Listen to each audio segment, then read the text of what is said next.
She is a TV personality. Her program is called House Calls with Dr. Valerie Walker, 9 o'clock on ABC. She is inspirational, caring, truly a compassionate physician in every sense of the word, and we're thrilled to have her here. She's going to talk about health and healing, even when challenged by dementia. Just so you know, also afterwards, wave your hands in the back. We have some folks back there that if you would like to purchase a book and get a signed autographed copy, that you may also do it. And again, I highly recommend it. Very inspirational. Dr. Valerie Walker.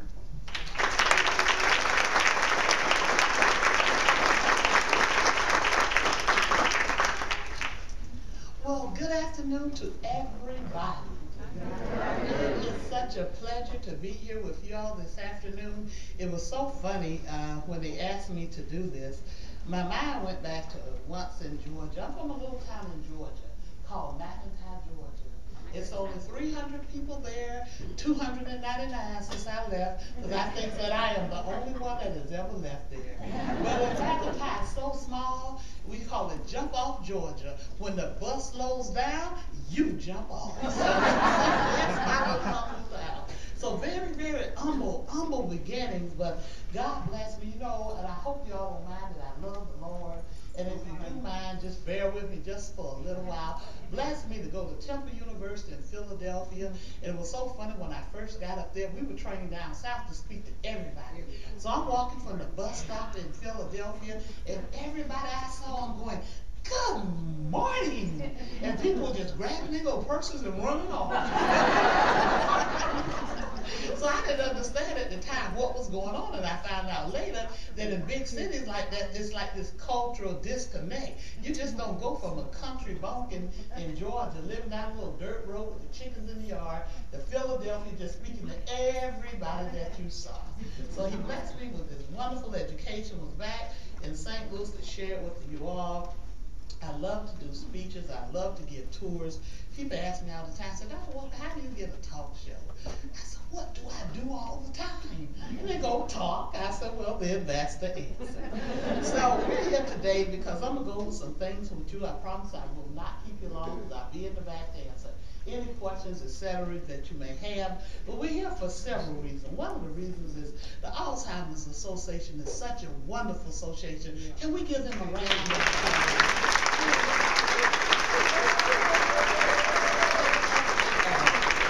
And they are always trying to do such wonderful things for everybody. And when I think of Alzheimer's and problems that we may all someday, until we come up with a cure, and hopefully we'll get one soon, we'll have problems sometime with our memory. Some things you all remember because you want to. Some things you don't remember because you don't. And I can remember one time I was on a church tour in McIntyre, Georgia. And each night we were just going around to all these little small churches everywhere. And I don't know if you all know much about the country churches, but you got the pastor, you got the first lady, you got the deacon board, you got the stewardess board, you got the head of the anniversary committee, and you have all these different things going on. So at each church, I'm just trying to selectively remember this thing. And one of the big things, the hardest to remember is a name, especially if a name you won't see the person anymore. You meet them, oh, this is Mary Beth, fine. See Mary Beth a year ago, you don't remember anymore. So we were going to all these little churches. By the 8th church, of meeting all the pastors, the first wives and everything. By the 8th night, I got up, I said, and I want to thank Pastor John Smith for having me out tonight. And First Lady Nancy Brown and Susie Smith, the church secretary. And after the thing was over there, I'm just looking at me kind of blank, like some of y'all look at me. Hey, Dr. Walker, who were those people? I said, I don't know, you figure it out. So anyway, we have all kind of memory problems. But the thing with Alzheimer's, on a serious note, is that a lot of times these memory problems are irreversible. Most of ours at younger ages, we can reverse it or do it if we want to. So that's one of the reasons we're here, to go a little bit over Alzheimer's. And the other reason we're here, and the biggest, is that I don't want you all to be like my patients. I have over 6,000 patients, right? Like little old lady in the shoe, so many patients, I don't know what to do. All walks of life. Homeless people, billionaires, it doesn't matter, and all in between. And I don't care where you come from, where you've been in life. Every time a doctor has to tell a person something is wrong with them, my patients all do the same thing, drama. Drama patients are prone to drama doctors. So whenever I have to give my patients bad news, the first thing they do, they jump up. They throw their hands up on their forehead, they throw their head back, then they look back at me, and they say, Dr. Walker, how in the world, or why did this have to happen to me? And I always ask them, I said, well, who else you had in mind? I mean, we can call them, we can get on the phone and let them know. So we're here today to try to do some things that's going to help us get some cures for some of these things, and for us to realize that one key thing that I want you all to take away from this talk today is that the same things that set you up for heart disease in this country, high blood pressure, diabetes, no exercise, lack of motivation. Did y'all know those are the same risks that can set you up for Alzheimer's disease? And that's one of the things I want to zero in on. Now, some things you cannot help.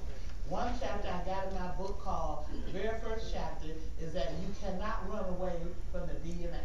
We can't change that. We do know Alzheimer's running family. Yes. There's nothing we can do about that, because grandmama and granddaddy, can y'all imagine your grandmama and granddaddy doing the do? Well, anyway, they've done the do and you were here too. So that's what that happened. Well, when I think of that, that is a frightening thought. But anyway, so we can't change that part. But the things that we can change, the risk modifiers that we can change, then we will do those. So let's work on it. First thing before you tackle a problem, you got to find out how you got there. You know, problems just don't happen. Divorces just don't happen overnight. You don't just lose your job overnight. Yeah, you sleep when the boss walks in, and that's just that. Things always happen. So what you got to first think about in America, where did we go wrong? Where are we now listed as? Did y'all know we listed as one of the most unhealthiest places in the world to live? Yeah, we are. We're worse than some third world countries. Third world countries, the snake bit you, alligator swallowed you up, those type of things, infectious processes. But in America, we are listed as one of the most highest. We got all kind of chronic illnesses, heart disease, diabetes, Alzheimer's, all these things that are just not going nowhere. And a lot of what the problem is that we have turned into a nation that does not want to move. We don't want to do anything. It's a reason God gave us hundreds and hundreds and hundreds of bones and muscles. He did that for a reason. He did not do that for us to just sit at computers all day long and look straight ahead. And this is all we're doing. And the worst part about it, not only are we doing all the computers at work, guess what we're doing? We got one at home. And when we go home, we are doing the same thing. And what happens is we're seeing more things called carpal tunnel syndrome, where the nerves get pinched and your fingers are numb and tingling, your neck hurt, your elbow hurts, your back hurt, your knees hurt. And that's because in the old days, your grandparents and your great-great-grandparents, they moved all the time. They walked to most of the places they had to go. I had a patient ask me one day, she said, Dr. Walker, can I have a handicap sticker?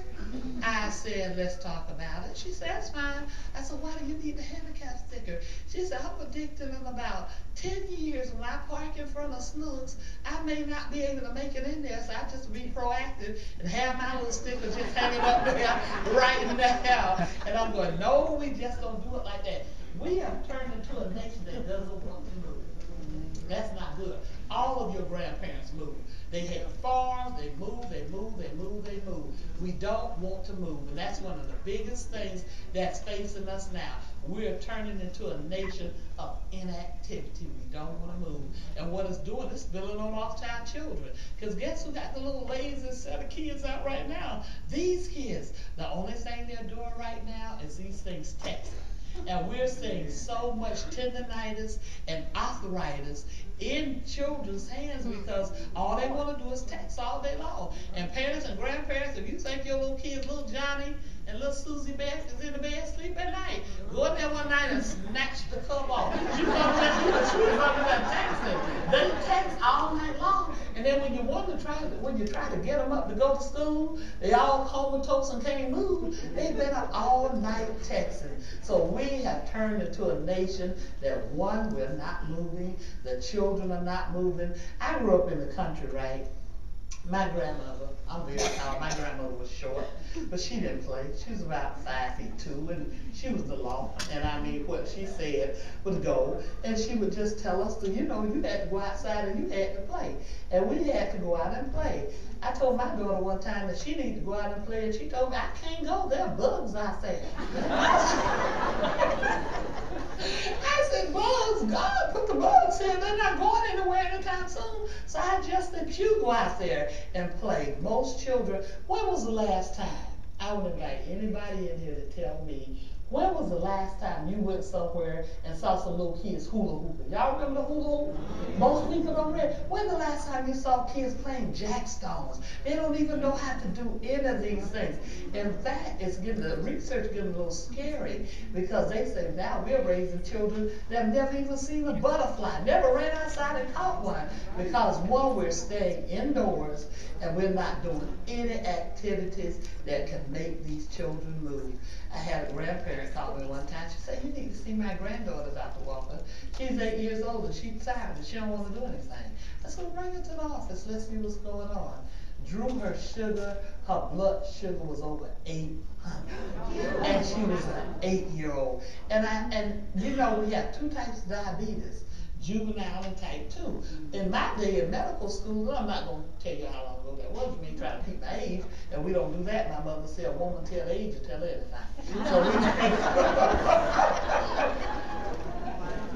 So we're not going to do that. But anyway, I asked the grandmother, I said, well, what's going on all day? She said, well, I buy her Oreo cookies, and she go up one row. You know how Oreos have 3 rows? So she go up one row, she comes down and she starts down the second row, and she makes it halfway up the 3rd row. And I asked the grandmother, I said, I don't have a problem with the granddaughter. I said, I'm looking at you. I said, because the granddaughter doesn't have a job. You're out buying these types of things. So what I'm saying is now, until we make a fundamental change, and we can start with areas like Alzheimer's, because it's a chronic illness too, it's not going to get any better. So we've got to do some things about that. So that's the first thing. Everything is automated. 2, the food is plentiful. Food is everywhere. Every commercial on television is good food. Every street you drive down, it's a food eatery on every corner. And guess what? People don't cook anymore. All we're doing is microwaving. And we're going to get in trouble with that, because I did have a prop that I don't see. But one of the biggest things that's happening with our health is, in the old days, you picked your stuff out of the garden and you ate it. And it wasn't full of all these pesticides and these chemicals. If you buy a pesticide for your vegetables and it has that skeleton on the back with the cross, if the vegetables and the little bugs don't want it, what are you doing with it? You know, that is just not a good thing. So that's the other thing, is that it's food everywhere. But the problem with the food is that everything is packaged. Way back in the 30s and 40s, people used to grow a whole lot of stuff. But somehow another man thought it was kind of wise to throw everything in a box. Everything in a box. Your great-grandparent never cooked out of a box. Yes, this is the things I just want to show you, the box between the box. And you had a sweet potato and a sweet potato. And all I want to show you all here was, we've gone from fresh things such as sweet potatoes to things that are just in boxes. Yeah, boxes. Your great-grandparents didn't cook dressing out of stove-top dressing. I had a young lady say, you know what, Dr. Walker? I said, yes. She said, I'm about to get married. I said, oh, that is so wonderful. She said, I can cook too. I said, that's even better. I said, a man loves a lady can cook. She said, guess what I'm fixing him? I said, what? She said, I have him some jiffy cornbread mix, and we are going to have some noodles. And what are those little noodles that you just add to meat and stirring them around? Those little noodles. And she said, and the way I'm gonna let him know that I am a homemade, real good Southern cook, I'm gonna add extra meat. Because if you put extra meat in the food, the men will think it's homemade. So I'm saying this is the way we're making food.